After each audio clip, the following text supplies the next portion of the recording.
Mae dy daith di ym maes gofal cymdeithasol yn diddorol iawn. Roeddet ti'n gweithio yn yr amgylchedd gofal cymdeithasol, ond roeddet ti ddim yn weithwyr gofal cymdeithasol nag oeddet. Na, do ni ddim, Lee. Beth ddigwyddodd oedd pan wnes i adael yr ysgol, fe ges i wahanol swyddi ym maes gweinyddiaeth a chyllid yn bennaf. Ac fe ges i ddyrchafiad ac roeddwn ni'n rheoli'r tîm gweinyddiaeth a chyllid. Ond yn y gwasanaethau cymdeithasol felly, roedd hynny fel fy nghyflwyniad cyntaf i wasanaethau cymdeithasol mewn gwirionedd. Ac yn amlwg, roedd rhai o'r cyhoedd yn arfer dod i mewn i'n swyddfa ni, ac weithiau byddai rhai yn eitha upset, ti'n gwybod, ac mi fydden nhw'n ceisio rhoi cysur iddyn nhw a'i rhoi mewn cysylltiad efo'r gweithwyr cymdeithasol, rheolwyr tîmau a nyrsys. A mi nes i feddwl, ti'n gwybod be, efallai dyma'r swydd y baswn ni'n hoffi ei ystyried a meddwl am ail hyfforddi. Felly roeddwn ni yn fy 30au pan nes i benderfynu ail hyfforddi. Ond y cam cyntaf yn fy meddwl i oedd edrych efallai ar gael swydd gweithiwr cymdeithasol cynorthwyol efo'r nod o weld, a oedd yr yrfa yma yn gweddu i mi go iawn. Dwi'n cael y teimlad wrth sgwrsio efo ti dy fod yn mwynhau dy swydd. Ydy'r math o swydd sy'n rhoi llawer o foddhad i ti, Collette? O, yndi'n bendant, Lee. Felly fe wnes i gais am swydd gweithiwr cymdeithasol cynorthwyol ac roeddwn i'n llwyddiannus.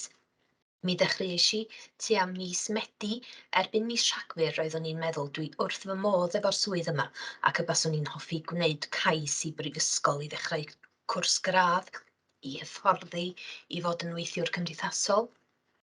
Dywedodd fy rheolwr bryd hynny fod gan ben y bont ar ogwr i cynllun meithrin ein gweithwyr cymdeithasol eu hunain, ac fe ddywedodd, Collette, dwi'n meddwl dyle ti ystyried gwneud cais, felly dyna nes i, a mi nes i wneud cais am y cynllun, ac roeddwn ni'n ffodus iawn i gael lle. Felly fe wnaeth fy awdurdod lleol fy nghefnogi i ddechrau'r rhaglen gradd gwaith cymdeithasol. Cyn dechrau'r rhaglen, cefais gymaint o gyfleoedd yn yr awdurdod lleol i weithio mewn gwahanol dimau ar draws y gwasanaethau cymdeithasol a chael blas o'r hyn oedd yn digwydd yn y timau hynny ac oedden nhw'n feisydd a oedd yn ddiddordeb i mi. Dwi'n teimlo dy fod ti'n dysgu oddi wrth y bobl o dy gwmpas di ac mae pawb yn gefnogol iawn. Ac dwi wedi cyfarfod pobl arbennig ar hyd y ffordd a dwi'n gwirioneddol gredu o ran yr ymarferydd ydw i fy mod i'n rhan o bob un ohonyn nhw ar ffordd maen nhw wedi dylanwadu arna i am annog i ddatblygu fy ngwybodaeth am ddull ymarfer. Mae pawb mor gefnogol pan wnes i ddechrau doeddwn i ddim yn ystyried fy hun yn academydd o gwbl. Dwi'n meddwl bod fy sgiliau i yn fwy o rai cyfathrebu, gweithio efo pobl a cheisio eu cefnogi a'i gyrwyso nhw. Ac roeddwn i angen gwneud y cwrs mwyn cael fy nghymwyster, felly wnes i gwblhau'r cwrs cymhwyso. Felly dwi'n weithiwr cymdeithasol cymwysiedig rwan. Os ydw i wedi gallu dilyn y llwybr yna, dydw i ddim yn gweld pam na llai pobl eraill wneud hynny hefyd. Ac wrth gwrs, mae llwybrau eraill hefyd. Ti'n gwybod, os ti'n teimlo mae'r swydd gweithiwr cymdeithasol cynorthwyol sy'n apelio lle nad oes rhaid cwblhau'r cwrs gradd. Dwi wedi symud ymlaen rwan i fod yn reolwr tîm, felly mae llwybr gyrfa yna. Dwi wedi bod yn lwcus iawn, gweithio hefo pobl a theimlo fel fy mod i wedi gwneud gwahaniaeth. Mae helpu pobl eraill yn dda i'r enaid pan fyddi di'n gadael, ti'n gwybod, ar ddiwedd y diwrnod ac yn gyrru oddi yno, dyna'r cyfnod sy'n rhoi amser i adlewyrchu ar yr hyn ti wedi gyflawni yn ystod y dydd. Ti'n bod y tân yn dyfol o ran heddiw, dwi wedi gwneud rhywbeth, dwi wedi gwneud gwahaniaeth. Mae cymuned leol Pen y Bont ar Ogwr, mae'n gymuned hollol wych. Un peth rydw i'n ei hoffi'n fawr am fyw yn yr ardal yma ydy'r ysbryd cymunedol, ti'n gwybod? Ffantastig. Ti'n gwybod os wyt ti angen help yna, bydd rhywun yno i ti. Dwi'n tybio bod hynny'n helpu yn dy rôl di hefyd. Roeddwn i'n mynd i ofyn i ti am gyfleoedd hyfforddiant.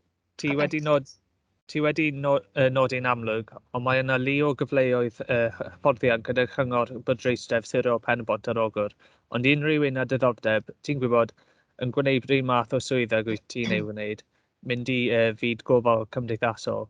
Beth fyddet ti'n ei ddweud wrth nhw y funud hon, a allai ei perswadio i fynd i ganfod rhagor am y gyfleoedd?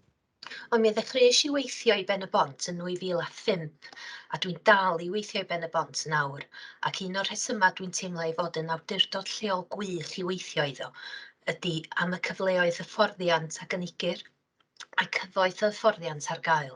Beth o'n i'n dweud ein bod wedi cael ein cefnogi'n dda iawn yn ystod y flwyddyn ddiwethaf.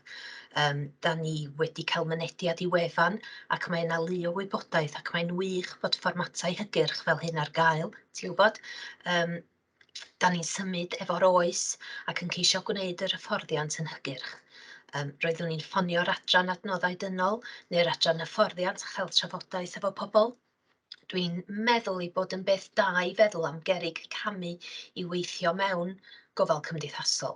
Felly, fel y dwedais i, pan oeddwn ni'n ystyried fy ngyrfa ac yn meddwl, ai dyma'r swydd i mi, roeddwn ni'n meddwl, ti'n gwybod, pe bawn ni'n mynd i swydd gweithiwr cymdeithasol Gynorthwyydd, roeddwn ni'n teimlo byddai hynny'n garreg camu da, fel mod i'n medru penderfynu ai dyma'r maes i mi a rhoi profiad i mi hefyd. Mae swyddi gofal cymdeithasol ar gael, hyfforddiant ar gael ar hyn o bryd. Yn amlwg, ti wedi dangos dy fod wrth dy fodd efo dy swydd, Collette. Ydw.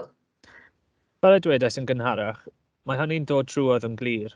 Fydde ti'n dweud bod angen bod yn fath benodol o berson i wneud gwaith gofal cymdeithasol? Wel, dwi'n meddwl bod angen bod yn unigolyn sy'n mwynhau gweithio efo pobl. I mi mae cyfathrebu yn agwedd anferthol o waith gofal cymdeithasol. Fe gei di hyfforddiant o ran y sgiliau, gwybodaeth a phrofiad, ond dwi'n meddwl os wyt ti'n berson pobl sy'n mwynhau bod efo pobl, os oes gen ti'r math yna bersonoliaeth, mae'n rhaid i ti fynd i mewn i gartrefi pobl a datblygu perthynas efo nhw'n eitha cyflym. Yn aml mi fyddan nhw'n bobl ti ddim wedi cyfarfod o'r blaen, ac os fedri di ddychmygu nawr li, ti'n gwybod ei bod mewn adeg yn ei bywyd lle mae pethau'n anodd iddyn nhw, neu mae yna gyfnod o newid. Felly efallai na fydd yn hawdd i rywun ddod i dy gartref a siarad am bethau efo'r potensial i fod yn faterion preifat iawn nad ydyn nhw wedi trafod o'r blaen. Felly weithiau, ti'n gwybod, bydd pobl eisiau ti fynd i gael sgwrs efo nhw, iddyn nhw ddod yn gyfarwydd efo ti, fel ei bod yn teimlo i bod yn medru rhannu problemau efo pobl. Mae'n rhaid ei bod yn rhoi boddhad mawr hefyd, ydy? Ydy'n bendant. Felly, dy bodlediad cyntaf bron a'i orffen. Doedd o ddim mor anodd y groeddet ti'n ei feddwl, dim ond sgwrsio am dy waith, ac mae dy angerdd di'n dod drwydd yn amlwg, a dwi'n gobeithio bydd yn ysbrydoli pobl eraill, oherwydd mae angen am bobl yn y maes hwn ar y funud. O'n bendant li, y peth olaf yr hoffwn i ddeud ydy, os ti'n ansicr, gofynna am siarad efo'r adran hyfforddiant, gofyn oes na rywun allu di siarad efo nhw.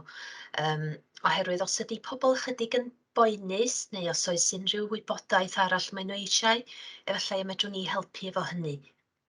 Ti wedi fy ysbrydoli i? Do wir. Ah, Hei Collette, diolch yn fawr iawn i ti. Mae'n swnio fel y math o swydd lle ti'n gwybod y bydd bob diwrnod yn wahanol. O gosh, ie, mae pethau newydd i'w dysgu bob amser hyd yn oed, ti'n gwybod. Os wyt ti wedi bod yn ei wneud ers amser hir, mae dysgu'n parhau bob diwrnod, ti'n gwybod. Pob lwc i ti efo gwerth dy waith wrth iddi barhau. O, diolch yn fawr, Li. Da ni'n dysgu rhywbeth newydd bob dydd, ac os nad ydyn ni'n gwybod yr atebion, yna mi wnawn ni chwilio am yr atebion, a dwi'n meddwl bod angen bod yn agorad ac onest a thryloyw efo pobl. Dwi'n dysgu rhywbeth bob dydd. Dwi wedi mwynhau siarad efo ti. Mae wedi bod yn wych. O, diolch yn fawr iawn. A dwi'n gweithio bydd y rannu dy brofiadau'n helpu pobl eraill sydd efallai'n meddwl am fynd i faes gofal cymdeithasol. Dal ati efo'r gwaith anhygoel hefyd, Collette. O, diolch Li, dwi'n gobeithio dal ati.